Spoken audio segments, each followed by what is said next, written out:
မင်္ဂလာပါဒီနေ့ကတော့ကျမကကရားရိုးရာအစားအစာပေါ့နော်ကျမအခုချိန်นี้ကရားရိုးရာအစားအစာကိုမစားဘူးသေးဘူးခုနေ့ကကျမဆိုင်မှာကချင်အစားအစာစားပြပြီဆိုတော့ဒီနေ့ကျမကရားရိုးရာအစားအစာဆိုင်ကိုရောက်နေတာဖြစ်ပါတယ်ဆိုင်ကတော့မြောက်တကုံဘက်မှာရှိတဲ့ဆိုင်ပေါ့နော် location လေးကိုတော့ကျမ Google Map လေးနဲ့ comment မှာရေးထားပေးပါမယ်လို့ဒီဆိုင်မှာဘာတွေရှိမလဲပြီးတော့ကျမဒီနေ့ကရားစာပထမဆုံးစားမှာဆိုတော့ပေါ့နော်သူတို့ရဲ့ရိုးရာအစားအစာလေးလည်းဘယ်လိုမျိုးလေးဖြစ်မလဲဆိုတဲ့ဟာကိုလိုက်ကြည့်ပါနော်ဒါလေးတွေကတော့ကျမဒီနေ့စားမဲ့အစားအစာလေးတွေပါလို့ဒါကတော့ထမင်းထောင်ဒါတော့ကရားဝဲဦးချောင်းနမီကြီးတဲ့ဟာပေါ့သူကကြတော့ဒါဟဲဖို့တဲ့သူကကရင်အစားအစာလို့ပြောရဲဒါပေမဲ့ဒီညီမလေးကသူကြိုက်တဲ့ဟာလေးဆိုတော့ထည့်ထားလိုက်တာဒါကတော့ခေါ်ပုတ်လိုက်ကောဟင်းထုတ်ဒါတော့ဒီမော့ဆိုအကင်ဆုံးနဲ့သူကကြက်သားရယ်ဝက်သားရယ်အမဲသားရယ်၃မျိုးပါတယ်ဒီမှာကထူးခြားတာကသူကအချင်းကိုဒီလိုအရင်နဲ့လည်းထည့်ပေးရပြီးတော့ဒီလိုမြုပ်တီးထောင်းလေးလည်းထည့်ပေးရပေါ့နော်အဲ့လိုမျိုးစားရတာဒါကကြတော့အမဲဝါဘူးသူကဝါဘူးထဲမှာထည့်ပြီးတော့ချက်ထားလေးပါလို့အရသာဘလို့ရှိလဲဆိုတာစားကြည့်ရအောင်နော်အဲ့တော့ကျမဒီနေ့မှာဆိုင်ကိုကျမတယောက်တည်းမလာဘူးဘာလို့လဲဆိုတော့အများကြီးစားချင်တယောက်တည်းဆိုနည်းနည်းတော့မာလို့ရမှာဆိုတော့ကျမငယ်တငယ်ချင်းကိုခေါ်လာတယ်ကျမငယ်တငယ်ချင်းကကျမနဲ့အိမ်မွေးချံပေါက်မဟုတ်ပါဘူးငယ်မွေးချံပေါက်ဆိုတော့ကျမသူနဲ့သူလာလမ်းမှာလဲတလန်းလုံးစကားကြီးပြောလာတယ်ကျမတို့တွေအဲ့တော့သူနဲ့သူလာစားတာပေါ့နော်ပြန်တော့ကျမညီမလေးတယောက်လည်းပါသေးရဲ့ဆိုတော့3ယောက်လာတယ်3ယောက်လာတာကိုခုနပြဟာဟင်းနေမှာထားတယ်အဲ့တော့အများကြီးစားရတော့မယ်စားမယ်အခုဒါက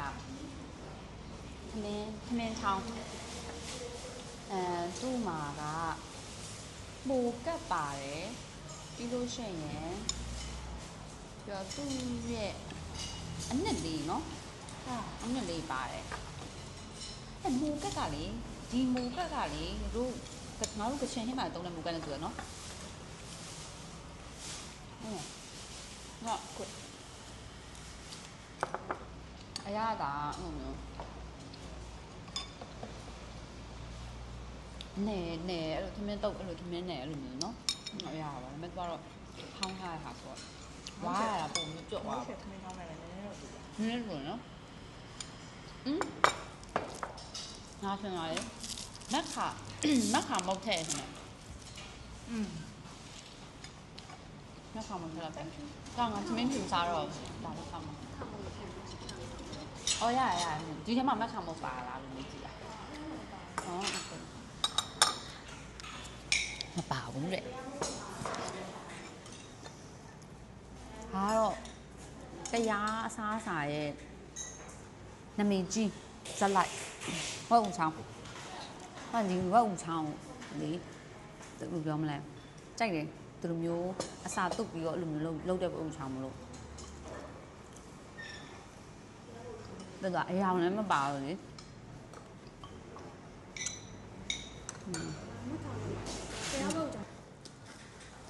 အမဲဝါဘူးဆိုတာဝါဘူးနဲ့ချက်ထားတဲ့ဟာ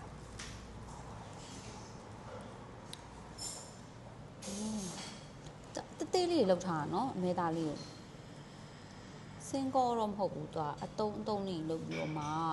spice တွေထည့်ပြီးတော့ချက်ထား thank you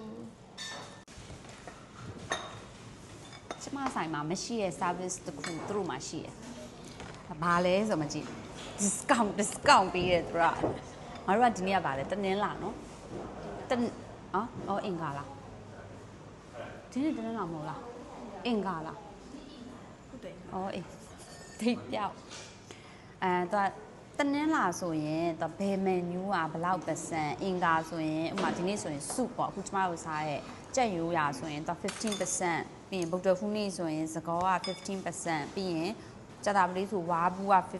15% တောက်ကြဆိုရင်စံပြုတ်တွေခောက်ဆွဲတာ 15% ဆိုတာအဲ့ဒါလေးသူက discount လည်းပေးရဟာလေးရှိတယ်အဲ့တော့ကိုလာစားလို့ရှင်အဲ့ discount လေးရှိရဆိုတော့အမိနဲ့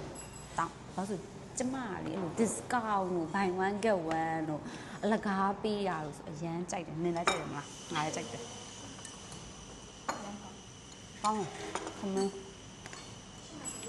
ဒါစားဘယ်ဟုတ်လားဒါဟဲဖိုးနော်သူကလေဒါဟဲဖိုးရဲ့နာမည်ကငါနာမည်ရမ်းချစ်သွားပြီဒီနာမည်ကို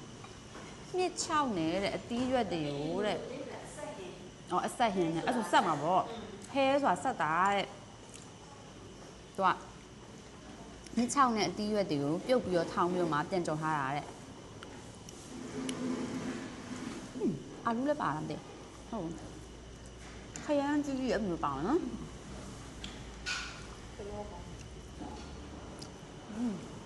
ကျမငယ်ငယ်ကအင်းစိန်မှာကြီးလာဒါမဲ့ငါစားဖို့ကရင်ဟင်းရလေငါပြည့်လို့ရှိဟဲ့ငါတို့အိမ်ဘေးကလူရငါတို့ငပိကြွယ်ကြွေးရဟဲ့အဲ့တော့ငါစိတ်တော့မမြင်ရဆိုကရင်လို့ပြောလိုက်ရင်လည်းငါတို့ရှိရစက်တော့ဆန်းလားဟုတ်လား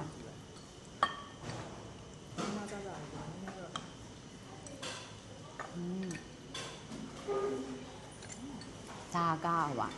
ချက်ရိုးရဒီအရွက်ကဘာအရွက်လဲလို့ဒီအရွက်က你让月爷蒙年前桥来没办法。哦蒙年前桥蒙年前桥没啊你，家嘞。蒙年前桥ဆိုရင်ကချင်တွေရဲ့ဟိုစွန်ထန်နဲ့လည်းတူရနော်နော်အရင်တောက်ချလိုက်မယ်အေးကောင်းတယ်သူကလေစုလို့လည်းတောက်လို့ရတယ်နော်ထမင်းနဲ့နေစားတယ်မသူဆိုထမင်းနဲ့စားတယ်အဲ့လိုထမင်းနဲ့နေစားလည်းကောင်းတယ်သူတော့ဂွေးတော့ရက်လေးနည်းနည်းပါတော့လေ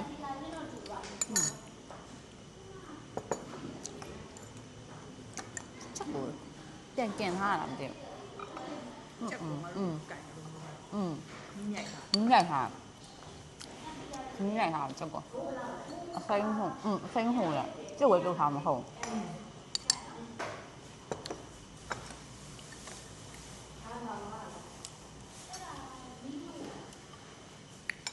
ကောင်းတယ်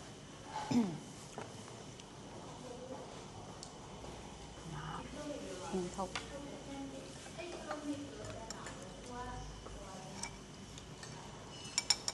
ကတော့သူကတော့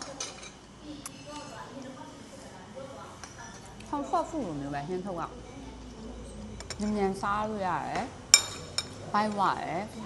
အဲ့လိုမျိုးဆိုတော့ちょっと美味ねတော့လွိုင်းကိုဟင်းထုတ်မယ်အော်ခုမှတတိထားမရ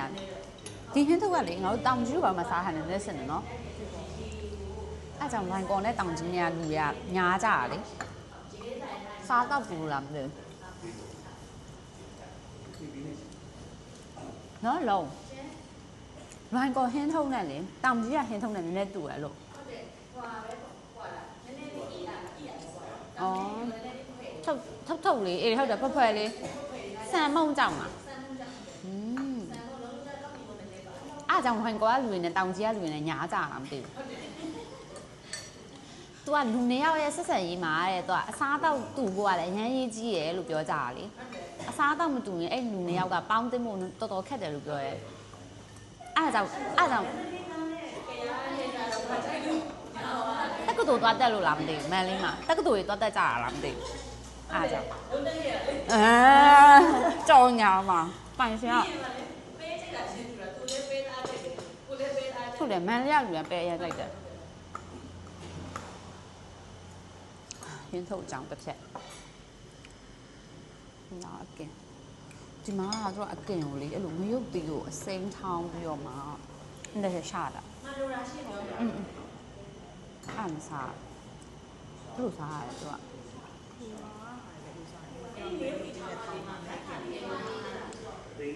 ဘယ်ဘက်ကလဲငါဘက်ကလဲ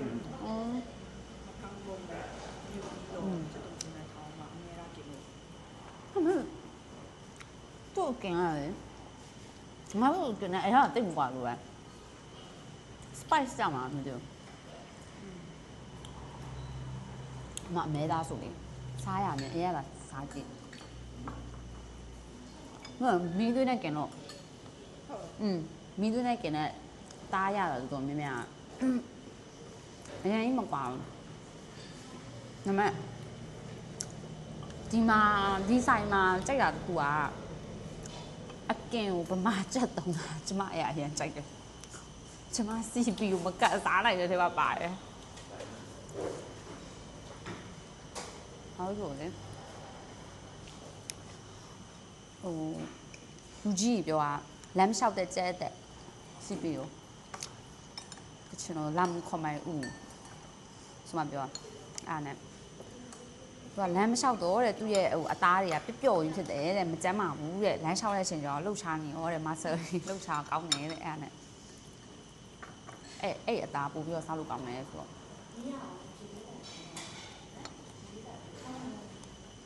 အချင်းကမကြီးစင်စင်ကအရေးပေးထားတာလေဒါ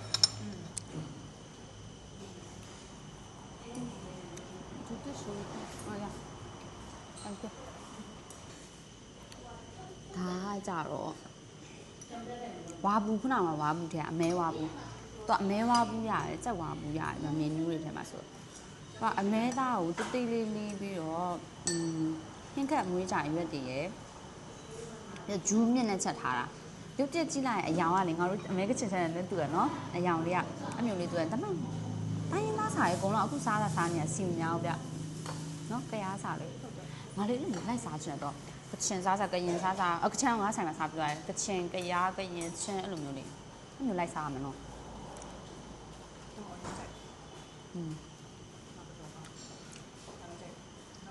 နော်ဟုတ်ရခိုင်နေတဲ့စက်တောက်ဆန်းလိုပုံစံမျိုးနဲ့နည်းစင်တယ်ဒါပေမဲ့သူတို့ကြတော့အာပူရွက်တယ်ချက်တာလေနော်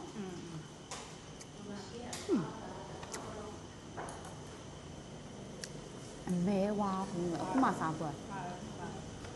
ညအဲ့ဒါကြိုက်ရငါးကြိုက်တယ်ဒါလည်းကြိုက်တယ်ငါလည်းကြိုက်တယ်ဒါလည်းကြိုက်တယ်သမင်းထောင်းလည်းကြိုက်တယ်သမင်းထောင်းအရင်ကောင်းတယ်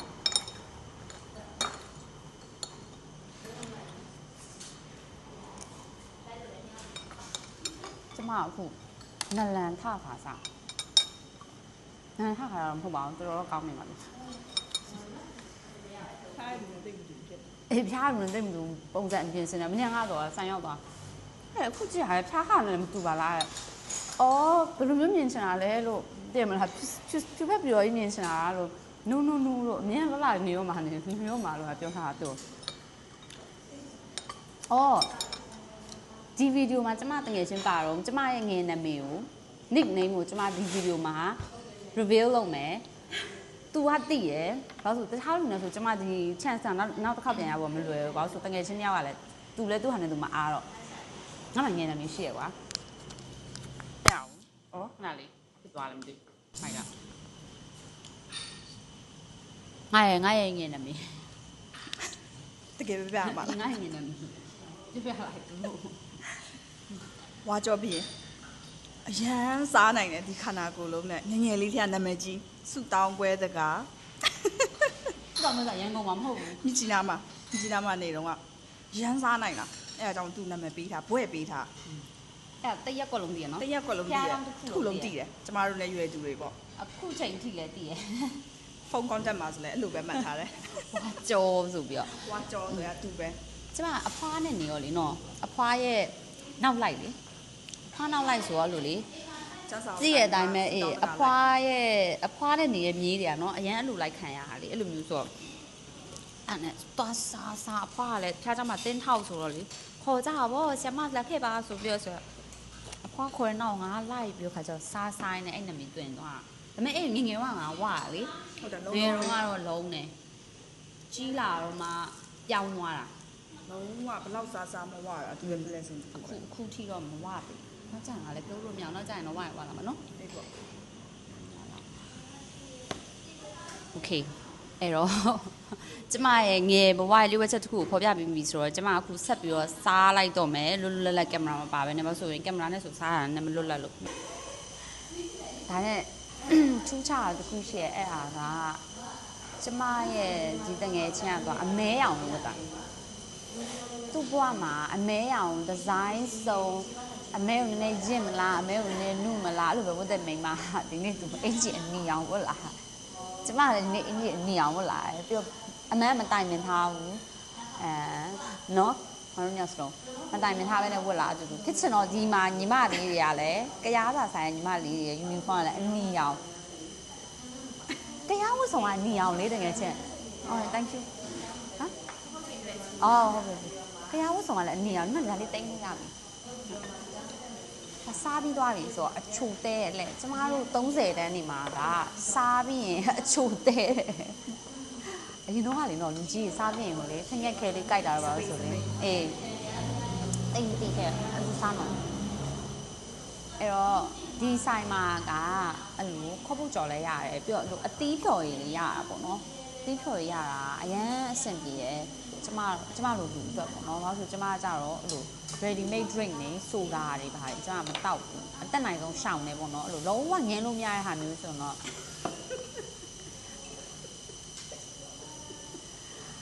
တက်လုံးပေါင်းလာမှာစက်ကြမယ်ဖြစ်တာသူပဲရှိရမချုံ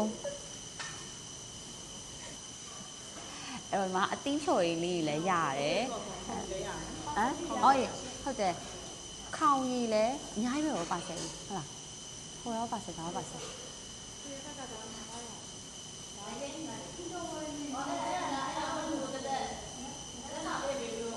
အော်တကယ်ချင်းရောင်းဝနေနေတော့ပါပဲဆိုင်ရလက်ဆောင်တွေပါပေးနေရတော့မှဘူးလိုက်တယ်နဲ့အော်တော့ခေါင်ရည်လဲရတယ်တဲ့နော်ခေါင်ရည်လဲရတယ်ဒါပေမဲ့နူးကအယ်ကိုဟောမတောက်တဲ့ခါကျတော့ခေါင်ရည်မတောက်ဖြစ်ဘူးပေါ့နော်မဆန်းဖြစ်ဘူးပြီးတော့မက်ခါမုတ်တွေပါလို့ဆိုလို့ရှိရင်လည်းသူတို့စီမှာတစ်ခါရဲကိုကြိုက်တယ်ဆိုရင်အဲ့လိုဝယ်သွားလို့ရတယ်ပြီးတော့တခြားအဲ့လို snack လေးပေါ့ရိုးရ snack လေးလည်း2မျိုး3မျိုးဒီဆိုင်မှာရှိတယ်အဲ့ဒါလေးတော့သဘောကျတယ်အော်ပြီးတော့နောက်ထပ်တစ်ခုကကြတော့သူတို့စီမှာဟိုကရားဝတ်စုံလို့ကရန်ဝတ်စုံဟောအေးဝတ်စုံ2မျိုးရှိတယ်အကယ်၍ကိုကပေါ့နော်အဲ့လိုကရားပြည်နယ်လည်းမသွားနိုင်ဘူးကရားဝတ်စုံလည်းတပုံရိုက်ချင်တယ်တိုင်းရင်းသားကြီးရွာလည်းသွားချင်ဘူးဆိုရင်ဒီမှာပဲစားရင်းနဲ့တခါလေးဒီမှာပဲတပုံရိုက်လို့ရတယ်ဆိုတဲ့အကြောင်းလေးလည်းပြောပြလို့ပါတယ်ကဲဒါကတော့ဒီနေ့ကျမရဲ့ကရားစာလာစားတဲ့ vlog လေးပဲဖြစ်ပါတယ်အခုကျမဗီဒီယိုမှာပြောသားတယ်လို့ပဲပေါ့နော်ဆိုင်လာလို့ရှိရင်ဒီလိုမျိုးကရားရိုးရဝတ်စုံလေးဝတ်ပြီးတော့လေအမတ်တရဓာတ်ပုံလေးလည်းရိုက်လို့ရတယ်လိပ်စာကတော့ C24 ဘရင်နောင်လန်ပင်လုံအိမ်ရအပိုင်း3ပေါ့နော်သူကလေနူးလာတော့နူးက Google Map မှာပဲကရားစာဆိုပြီးတော့ထောက်ပြီးတော့ရှာလိုက်တာပေါ့နော်တန်းရောက်ပါတယ်လို့အဲ့တော့ Google Map ကနေလည်းရှာပြီးတော့လာလို့ရပါတယ်ဒီ vlog ကတော့ကရားစာစားတဲ့ vlog ဖြစ်တယ်ပေါ့နော်အဲ့တော့နောက် vlog မှာနူးဘယ်လိုမျိုးတိုင်းရင်းသားအစားအစာလေးထပ်ဆောင်မလဲဆိုတာလေးဆက်ပြီးတော့နောက်ထပ် vlog တွေလည်းကြည့်ပေးပါနော်အားလုံးကျေးဇူးတင်ပါတယ်